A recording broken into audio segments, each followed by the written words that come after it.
We begin tonight with the migration crisis at the U.S.-Mexico border. The United States has begun flying would-be asylum seekers out of a Texas border town. A makeshift camp at the Del Rio International Bridge has quickly grown to more than 12,000 migrants, most of them from Haiti. Local residents say they don't have the resources to help them. Thousands of Haitians have crossed the border from Mexico to the United States, ending up in makeshift camps in Texas. Living under this bridge, they lack the basic necessities: no shelter, food, water, or sanitation. More than 12,000 people are waiting to be processed by immigration authorities. Many made the desperate journey through Central and South America, fleeing poverty, violence, and natural disasters, looking for a better life. For the past week, migrants have been crossing the Rio Grande from Mexico into the town of Del Rio in the U.S., trying to bring food and other supplies for their families. There's not enough food for everyone in the camp. It's very bad. We have to leave to look for food. Overwhelmed by the influx of migrants, the U.S. government is trying to stem the flow. Border agents have stepped up security, preventing people from entering and leaving many in limbo. With the Mexican guards here, I can't cross here, and I also can't cross there. There are no options because I could keep going to the U.S., but if I go back to Mexico, they'll send me back, and I'll lose the money I have. Some are being moved to shelters and immigration processing centers, but they've been scarred by the harrowing journeys that brought them here. I walked and ran, with migration officials chasing us. Not all people are good. There are bad ones too, and they scammed us in other countries too. They took our money. We survived a lot of calamities. While a humanitarian crisis unfolds, the U.S. and Mexican authorities have ordered the deportation of hundreds of Haitians. Thousands more could follow. It could become one of America's biggest expulsions of migrants or refugees in decades. Shalom. I want to give all praises to Yahweh, Bahashem, Yahweh Shai, Bahashem, Ha, Racha, Chodash, Mama. Double honors to the elder apostles and the elders of GMS. Double honors to my elder of this camp as well, Aharawan Ban Yasharala. Salutations to the sincere Aki in pushing this truth and sincerity around the four corners of this earth. I'm Nakar Harab Ban Yasharala, coming out of the Lions Den camp of Yasharala here in Jacksonville, Florida. And, this is a line back off, off my elder. He did a video, you should go and watch that video. It is called Surely I Will Fill Thee with Men, and that's the reason for this big influx of, mostly Israelites that are coming here.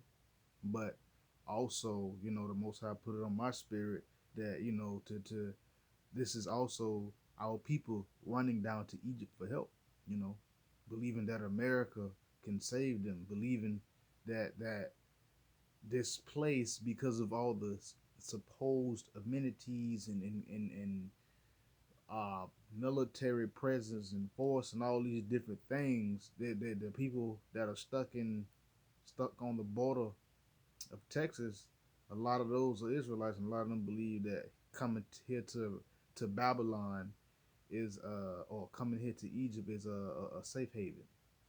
But as you can see, now that they are on the border, they're in deplorable conditions.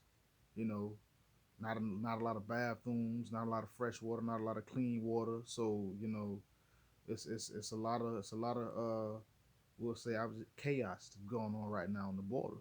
But at the same time, Esau sending this influx of mostly Israelites, various tribes, Issachar, Levi, which are the Haitians, the Mexicans, and various other tribes of the Northern Kingdom as well, coming. But without further ado, this is Isaiah chapter 32, verse 6. It says, "For the vile person will speak villainy, and his heart will work iniquity, to practice hypocrisy. and to utter error against the Lord Yahweh, to make empty the soul of the hungry, and he will cause the drink of the thirsty to fail. So the vile person will speak villainy. You know, Esau was that vile person. The tabernacles of Edom, they are that vile person or that vile people, you know what I'm saying? And their hearts do work iniquity and they practice hypocrisy. This is a very hypocritical thing because, the elder mentioned in his video that, your boy Bidden, uh, you know, MC Incompetent, uh, he was like, yeah, tell them to come over here and we have all these resources and amenities. But when they get here, what is happening? They're being turned back at the border. They're being, we'll say, expedited back to their country or transported back to their country. And this is hypocrisy. And of course, Esau, he goes against the Lord. You know what I'm saying? And in this, he's making, says in this thing that's going on at the border right now, Esau's also there making empty the soul of the hungry, because there's a lot of those people that are hungry and thirsty, and Esau's purposely not really giving them resources and water to drink, you know what I'm saying, to satiate them so that they could be nourished, and they cause the drink of the thirsty to fail. So they really not, helping the people, and best believe your bottom dollar, Esau know that them Israelites at that border, because they're Haitians, they're the tribe of Levi, of the 12 tribes of Israel. They're of the southern kingdom, the Levites. Let's go. Let's see.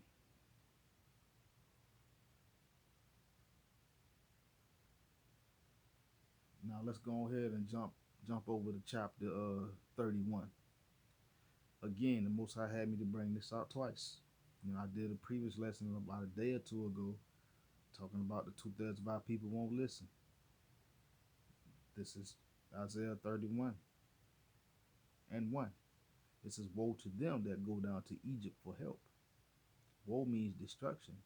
So a lot of people of our people, they've come to a place of destruction, and they're not really televising or letting it be known how many people have fallen ill or even died. They're not speaking about that. You saw he's the master of he's the misinformation king. But he likes to tell everybody else that they're putting out misinformation. But again, it says, woe to them that go down to Egypt for help, and stay on horses, and trust in chariots, because they are many, and in horsemen, because they are very strong. But they look not unto the Holy One of Israel, neither seek the Lord. And that's what's going on. It says, woe to them who go down to Egypt for help. Woe means destruction in the Bible. It means destruction in the scriptures, judgment. But our people are coming here to Egypt for help because of all the supposed programs, and they can be protected by whatever immigration protection agencies that Esau has set up, and they trusting in Esau's power, what I'm saying, his horsemen, his power structure, his power system, the armed forces or the military, however you want to use, whatever words you want to use, because how people assume that Esau is strong, but they don't look to the Holy One of Israel. They don't look to the Lord. They don't seek the Most High. They seeking Esau, leaving from various places, what I'm saying, over there in Texas and South America to come here, seeking what? Asylum, seeking what? Protection, because they trust and believe in this place. But it says woe. Woe means destruction. Go to my next point, and I'll be done. This is Isaiah 30, verse 1. Woe to the rebellious children, saith the Lord Yahweh, that take counsel, but not of me, and that cover with their covering, but not of my spirit, that they may add sin to sin. Again, woe to the rebellious children. Our people are very rebellious. That's why, guess what? You got a lot of Israelites being displaced right now, especially from Haiti, because Haiti is in turmoil. And you have the other varying tribes of the northern kingdom that's among that multitude of people that went up to about 10,000 people, coming from South America. You know, Dominicans, that's what that is. That's Simeon, Naphtali, Zebulon, all them. But it says, woe to the rebellious children, because two-thirds of our people are rebellious. They don't take counsel of the Lord. They don't cover with us. They don't cover themselves with the spirit of Yahweh Bashim Yahushai. And the reason why they don't do it so that they can add sin upon sin, meaning stay in transgression. But verse 2, it says that walk to go down into Egypt and have not asked at my mouth, to strengthen themselves in the strength of Pharaoh and to trust in the shadow of Egypt. So how people walk down into Egypt, they come here thinking that, oh, I can be safe in Babylon, I can be safe in America. But they have not asked at the mouth of Yahweh Bashim Yahushai. They strengthen themselves in the strength of Pharaoh, i.e. this place, America. They strengthen themselves in the strength of Esau. And they trust in the shadow of Egypt. They trust in the power structure of this place. But look what's going on right now at the border. They're trusting in this place, and guess what? Esau sending them in droves back to their country. They came here seeking asylum. They came here, oh yeah, you can come, you can open the borders. And guess what? Esau say, nope, you can't come here. That's Esau speaking hypocrisy and villainy and lies. Last point. It says, therefore shall the strength of Pharaoh be your shame, and the trust in the shadow of Egypt your confusion. So for our people, because amongst that great multitude, it is plenty of Israelites amongst that great multitude, but because they trust in the strength of Pharaoh, this is their shame. They come all the way to the border and be stopped at the border only to be deported or expedited back to their country. You know what I'm saying? Trusting in the strength of Pharaoh. So guess what? That's a shame unto them. And then they trusting in the shadow. They trusting in the power of this place. So guess what? It is their confusion. They're confused right now of why they're being sent back after they've been told that they had resources and stuff here. But like my elder said, in this camp, like Elder Harold Watt of the Lions Den camp here in Jacksonville, Florida. This is just a prophecy of the Lord, keeping men unto this place, gathering that multitude. So just a quick lesson, just a little lamb back off what the elder was doing, just to get following the spirit of Yahweh Bashim Yahushai, to bring out Isaiah 31 and chapter 31 and chapter 30 yet again, because our people still ain't getting it. Every time something happens, they run down to Esau. They run slap over to him. So the Most High is filling this place with men as he said he would. And it's also woe to them who go down to Egypt for help. And with that, Shalom.